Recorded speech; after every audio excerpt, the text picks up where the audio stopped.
નમસ્કાર મિત્રો, આ ખેતીની વાતો ચેનલમાં હું ચિરાગ પટેલ તમારું હાર્દિક સ્વાગત કરું છું. ખેડૂત મિત્રો, આજનો આ વિડીયો ગુજરાતના દરેક ખેડૂત મિત્રોએ જોવાનો છે અને ગામે ગામના ખેડૂત સુધી પહોંચાડવાનો છે. ખેડૂતો મિત્રો, તમે જાણતા જ હશો કે છેલ્લા 5 વર્ષના આંકડા મૂકવામાં આવે તો જે પ્રમાણે સતત મોંઘવારી વધતી જાય છે એની સામે ખેડૂતોની આવક સતત ઘટતી જાય છે, જેના કારણે આજનો ખેડૂત પાયમાલ થતો જાય છે. જેનું માત્ર ને માત્ર કારણ હોય તો ખેડૂતોને 5 થી 7 વર્ષથી પોષકક્ષમ ભાવ મળતા નથી. ખેડૂતો પાકને પકવવા જેટલો ખર્ચ કરે છે તેની સામે ખેડૂતો જેટલો નફો થવો જોઈએ તેટલો થતો નથી. ઉલટાનું ઘણીવાર ખોટ પણ ખાવી પડે છે. તો મિત્રો, ભાવનો વધવા પાછળ કોણ જવાબદાર છે? શા કારણે ખેડૂતને પૂરતા ભાવ મળતા નથી અને ખેડૂતોએ ભાવ વધારવા શું કરવું જોઈએ? તે દરેક પ્રશ્નનો સમાધાન એક નાના એવા ગામના ખૂબ જ જાગૃત ખેડૂત નિલેશભાઈ પટેલ ખૂબ જ સરસ રજૂ કરે છે. તો આ લાઈવ વિડીયો છેલ્લે સુધી જોજો અને વિડીયોમાં દર્શાવેલા દરેક મુદ્દાઓનો બરાબર રીતે સમજજો, કેમ કે જો તમે અત્યારે જાગૃત નહીં થાવ તો આખરે પસ્તાવાનો વારો આવશે. તો મિત્રો, લાઈવ કાર્યક્રમ શરૂ કરીએ તેના પહેલાં જે ખેડૂતોએ હજુ સુધી આ ખેડૂતો માટેની ચેનલમાં જોડાયા નથી તે દરેક મિત્રોએ વિનંતી છે કે ચેનલનું લાલ કલરનું અથવા કાળા કલરનું સબસ્ક્રાઈબનું બટન દબાવી આખરે ખેડૂતો માટેની ચેનલમાં જોડાઈ જજો, જેથી તમને આવા ખેડૂતો ઉપયોગી સમાચાર મળતા રહે. તો મિત્રો, જય જવાન જય કિસાન. મિત્રો, એક ખેડૂતના દીકરા તરીકે ફરીથી આપણી સમક્ષ હાજર થયો છું એક ખેડૂતની વેદનાની વાત લઈને કે પંજાબ હરિયાણાના ખેડૂતો દિલ્હીની અંદર આંદોલન કરવા માટે આગળ વધી રહ્યા છે. જે ખેડૂતની તાકાત છે તમામ તાકાત સાથે લઈને અને દિલ્હીની અંદર જાણે કે કોઈ પાકિસ્તાનથી આતંકવાદીઓ આવતા હોય અને પાકિસ્તાનની બોર્ડર ઉપર જેમ સૈન્યને તૈનાત કર્યું હોય એવી રીતે દિલ્હીની બોર્ડર ઉપર પોલીસને તૈનાત કરવામાં આવી છે. આ ખેડૂતો દિલ્હીની અંદર ન આવે એટલા માટે. આ ખેડૂતો કોઈ આતંકવાદી છે, કોઈ નક્સલવાદી છે, કોઈ હું ન્યાજીને કોઈ બોમ્બ ધડાકા કરવાના છે? ખેડૂતો પોતાના પ્રશ્નને લઈને આવે છે, એની વાત લઈને આવે છે, એની તકલીફ લઈને આવે છે. એ તકલીફને તમે જાણો અને સમજો. આ ક્યાં આંદોલનની જરૂર છે? એ ખેડૂતો 10 મહિના સુધી દિલ્હી બોર્ડર ઉપર બેઠા છે અને ત્યારે એના પ્રશ્નોનું નિવારણ નહોતું આવ્યું. અને આ સરકારે એવું આશ્વાસન આપ્યું હતું કે અમુક સમયમાં તમને આ કરી દેવું. ત્યારે યુપીની ચૂંટણી ઉપર હતી અને ચૂંટણીને એને જીતવા માટે ખેડૂતોને સમજાવ્યા અને ત્યારે પાછા મોકલી દીધા. પણ એનો એ પ્રશ્ન એની જગ્યાએ ઉભો છે, એટલે ખેડૂતોએ ફરી આંદોલન કરવાની જરૂર પડી છે. હું એક ખેડૂતનો દીકરો છું, તમે પણ બધા ખેડૂતના દીકરા છો.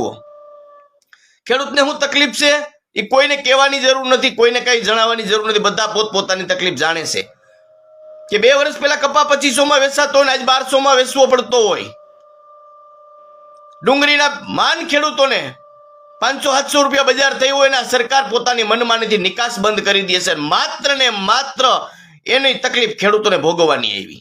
ખેડૂતોની ડુંગળી ઢોલેટી પાણી, ખેડૂતોએ ખેતરમાં રોટાવેટર માર્યા અને ડુંગળી કેવી રીતે થતી હોય એ ખેડૂતના દીકરા તરીકે વેદના મને ખબર હોય.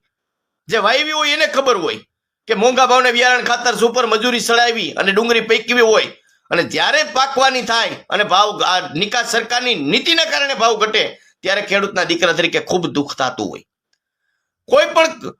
તમારે કોઈ પણ ઉદ્યોગ લઈ લેવો ને સામાન્ય બાકસ બનાવતો માણસ હોય, બાકસની એક કંપની હોય, એ બાકસ બનાવતો હોય ત્યારે 1 રૂપિયામાં બાકસ વેચાતી હોય અને 50 પૈસામાં એને પડતર પડતી હોય. એ જ બાકસ એને પછી 25 પૈસા સરકાર એવી નીતિ કરે 25 પૈસામાં વેચવી પડે તો એ બાકસ બનાવવાની કંપની વાળાને આત્મહત્યા કરવી પડે.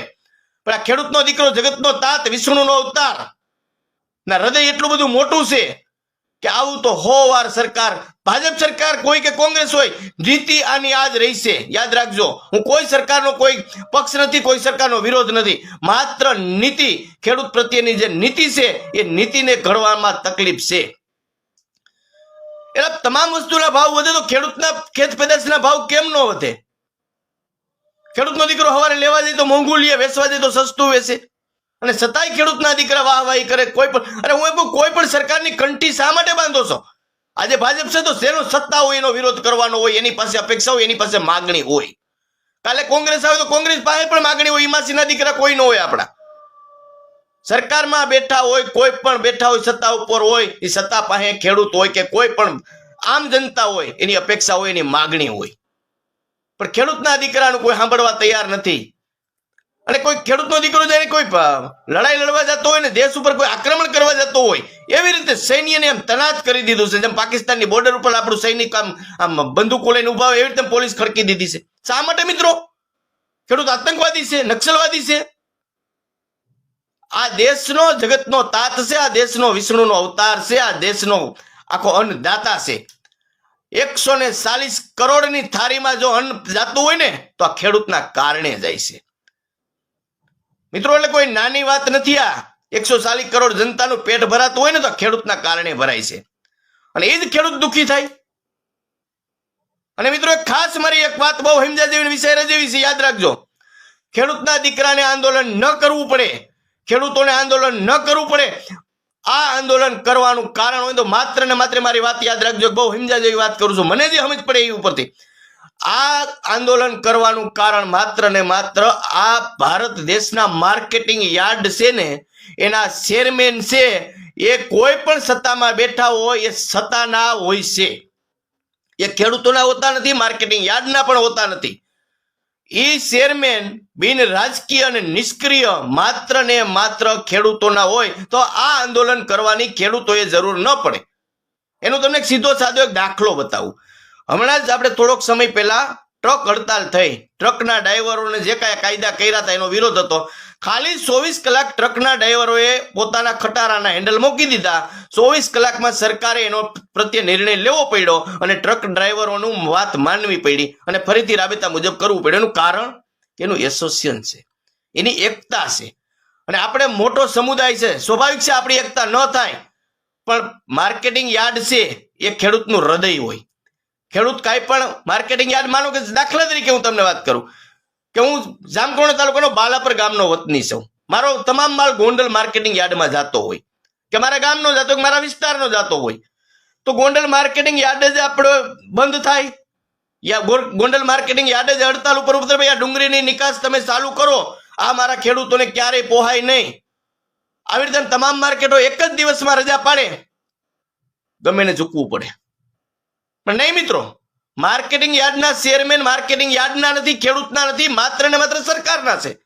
આજે ભાજપની સરકાર છે તો ભાજપના છે, કાલે કોંગ્રેસની સરકાર બેસે તો કોંગ્રેસના હશે. એ બિન રાજકીય નથી, નિષ્ક્રિય નથી. એના કારણે આ બધું થાય છે ને જોવા જડે છે. ખેડૂતને તકલીફ એના કારણે પડે. હવે માર્કેટિંગ યાર્ડનો ચેરમેન હોય એને ખ્યાલ હોવો જોઈએ. એ તો ખેડૂત છે ને ખેડૂત વતી છે કે ડુંગળીનો ભાવ કાલે આ હતો, આજે આ છે, કપાસનો ભાવ કાલે આ હતો, આજે આ છે. આપણે ખેડૂતને પોહાય નહીં. એને તમામ જાતની ખબર હોય કે ખેડૂતને આ પાક આટલામાં ઉભો થાય છે ને આ પાક આટલામાં વેચવો પોહાય. પરંતુ એ નહીં કરે માણસ. એ તો માત્ર ને માત્ર ભાજપના ઈશારા ઉપર નાચશે. એ ક્યારેય તમારું માર્કેટિંગ યાર્ડ બંધ નહીં કરે, માર્કેટિંગ યાર્ડમાં હડતાલ નહીં પાડે, કારણ કે એને તો ઉપરથી ઓર્ડર આવે એ પ્રમાણે કરે. એટલે ખેડૂતોથી એ ક્યારેય કાંઈ નહીં કરે. એટલે મારા કહેવાનો મતલબ એ છે કે તમામ માર્કેટિંગ યાર્ડના ચેરમેન બિન રાજકીય હોવા જોઈએ અને ખેડૂત લક્ષી હોવા જોઈએ અને કોઈ પણ પક્ષ હારે એને લેવા દેવા ન હોવો જોઈએ. માત્ર જે માર્કેટિંગ યાર્ડની પેઢીઓ હોય એમાંથી જ હોવો જોઈએ અને ખેડૂત હોવો જોઈએ. આ માર્કેટિંગ યાર્ડનો ચેરમેન હોય એને ખેડૂતની વેદના ખબર પડે. બાકી જે ભારતીય જનતા પાર્ટી વાળા હોય કે કોંગ્રેસ વાળા હોય એ જેને ચેરમેન બેહારી દે એ તો સ્વાભાવિક છે. એ કેટલું જ ભાવવાના છે, એ કેટલું જ કડવાના છે, એ કેમ જ કરવાના છે. એ ખેડૂતની વાત નહીં, એને કાંઈ લેવા દેવા નથી. કારણ કે એ ભારતીય જનતા પાર્ટી એ સરકાર તરફથી બેઠા છે, એને બિહાડવામાં આવ્યા છે, એટલે એના ઈશારે નાચવાના છે. માત્ર ને માત્ર માનો કે આપણા જે કાંઈ ભારત દેશના જિલ્લા હોય, જિલ્લા વાઇઝ એક માર્કેટિંગ યાર્ડનો ચેરમેન હોય, એનો એક એસોસિએશન કરે અને એમાંથી તમારે સરકારને એને પૂછવું આવવું પડે, ભાઈ આ નિર્ણય અમે લઈ, તમે આમાં સહમત છો તો જ નિર્ણય લઈ શકે. કારણ કે માર્કેટિંગ યાર્ડ કાલે બંધ થાય તો કાલે આખા દેશનું અર્થતંત્ર ખોરવાય, એને સરકારને પણ બીક લાગે. આજે તો શું છે, ખુલ્લું મેદાન છે, એના માણસો બેઠા છે, એ ધારે એમ થાય કે તમે એમ માનો છો કે આજે ડુંગળી 800 વેચવા દો કાલે 300 વેચવાની ખેડૂતને મજબૂરી પડે? આ માર્કેટિંગ યાર્ડનું એસોસિએશન હોય તો, આ માર્કેટિંગ યાર્ડના ચેરમેન કે આપણે તમામ માર્કેટિંગ એક જ દિવસમાં બંધ થાય તો ક્યાં જાય? જખ મારીને મિત્રોને ભાવ દેવા પડે, જખ મારીને એને નિકાસ. આ તો મન થાય તે નિકાસ બંધ કરે, મન થાય તે નિકાસ કરે, મન થાય તે આયાત કરે, મન થાય તે આયાત બંધ કરે, કારણ કે એની મનમાની કરી શકે. અને એક વાત મને સમજ નથી પડતી, હાલો ધારાસભા છે તો માનીયો કે મુખ્યમંત્રી બેહારવા માટે ધારાસભાની જરૂર પડે ને ધારાસભ્ય પક્ષવાદ લડે. માર્કેટિંગ યાર્ડના ચેરમેન સરકારે શા માટે બેસાડવા પડે પોતાના? એનું માત્ર કારણ અર્થતંત્ર, માર્કેટિંગ યાર્ડ ખેડૂતોની કાયમી માટે પોતાના હાથમાં રાખવા માટે, ખેડૂતોનું ધાયરું કાંઈ ન થાય એટલા માટે. કારણ કે માર્કેટિંગ યાર્ડ તો સ્વતંત્ર છે, તો ખેડૂતોનું છે, ખેડૂત લક્ષી છે, તો ખેડૂત પ્રત્યે જ એને ભાવના હોવી જોઈએ, ખેડૂત પ્રત્યે જ એને લાગણી હોવી જોઈએ. ખેડૂતનું કાંઈ પણ અહિત થાય તો માર્કેટિંગ યાર્ડને પહેલા સૌથી પ્રથમ ખબર માર્કેટિંગ યાર્ડને પડે.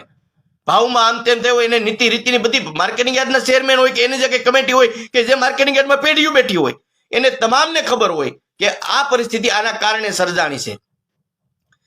હા, ક્યારેક કુદરતી આફતના કારણે માનો કે ઉત્પાદન વધારે આવ્યું હોય અને ક્યારેક આવું ભાવમાં બને, આપણે પણ સ્વીકારીએ, આપણે પણ ખેડૂતના દીકરા છે, આપણે પણ સમજી શકી કે ડુંગળી છે, લસણ છે, ક્યારેક ઉત્પાદન બમ્પર આવ્યું હોય તો ભાવ ન મળે, એ સ્વાભાવિક છે. પણ જ્યારે કૃત્રિમ રીતે ભાવ કાપવામાં આવે, કૃત્રિમ રીતે સરકાર આવી રીતે બ્રેક મારીને પોતાની રાજકારણ કરવા માટે એની ચૂંટણી ઉપર આવતી હોય એટલે આવું કરવામાં આવે, એ મિત્રો માત્ર ને માત્ર ખેડૂતને નુકસાન કરવાની. આપણે પણ સમજી છીએ કે ડુંગળીના 2000 ન થવા જોઈએ, પણ મિત્રો ડુંગળીના 200 પણ ન થવા જોઈએ. આપણે સમજી છીએ કે ડુંગળી 800-1000 ઉપર જાય તો ગરીબ માણસોને ખાવી ન પોહાય, તો મિત્રો ખેડૂને પણ 500 નીચે ડુંગળી વેચવી ન પોહાય. એ ખેડૂતના દીકરા તરીકે આપણે ખબર કે આ 300 રૂપિયા તો તૈયાર થાય છે આપણા ખેતરમાં, એ ખેડૂતો એને ખબર. આજે માર્કેટિંગ યાર્ડમાં ચેરમેન બેઠા નથી ખબર પડતી, બધી ખબર પડે છે, પણ એ ભારતીય જનતા પાર્ટી સરકારના ઈશારે નાસે છે. નકર 24 કલાક માર્કેટિંગ યાર્ડ ભારતના બંધ રહીએ મિત્રો, કોઈ પણ સરકાર હોય જખ મારીને એને નિર્ણય લેવો પડે. પણ મિત્રો એવું તો કઈ બનતું નથી, પોતાની મનમાની કરે છે. એટલે દરેક મિત્રો વડીલોને મારી વિનંતી છે કે ખેડૂતના દીકરાઓને જાગૃત થવાની જરૂર છે. અને ભારતીય કિસાન સંઘ જેમ ભાજપ માટે કામ કરે છે એમ અત્યારે તમામ માર્કેટિંગ યાર્ડના ચેરમેનો ભાજપ માટે કામ કરે છે. આમ કિસાન સંઘ નામ કેવું લાગે, ભારતીય કિસાન સંઘ, આમ જાણે કે ખેડૂતની એક મોટી બ્રાન્ચ છે, ખેડૂતના જે કાંઈ વિચારધારા છે એ બધી આમાં હમાયેલી છે એવું લાગે. પણ માત્ર ને માત્ર સરકારને સહકાર આપવા માટે આ એક જાતનું ખેડૂતોના નામ ઉપર સરી ખાવાનું સાધન છે. એટલે દરેક મિત્રો વડીલોને મારી વાત સાચી લાગે તો આગળ વધારજો ને ખેડૂતો સુધી પહોંચાડજો. આ જગતનો તાત, વિષ્ણુનો અવતાર આજે ક્યાંયનો નથી રહ્યો ને આવા આંદોલન ખેડૂતોને કરવા માટે ગોળીબાર આ લોકો આજે રોકે છે, કાલે અતિની ગતિ થાય ગોળીબારી કરશે. આ મરવાનું છેવટ ખેડૂતોને છે. જય હિન્દ, જય ભારત, જય જવાન, જય કિસાન. દરેક ખેડૂતોએ જાગૃત થવાની જરૂર છે, સંગઠિત થવાની જરૂર છે, અને મારી વાત સારી સાચી લાગે તો આગળ વધારવાની જરૂર છે. આટલી વાત કરી મારી પૂરી કરું. જય ભારત.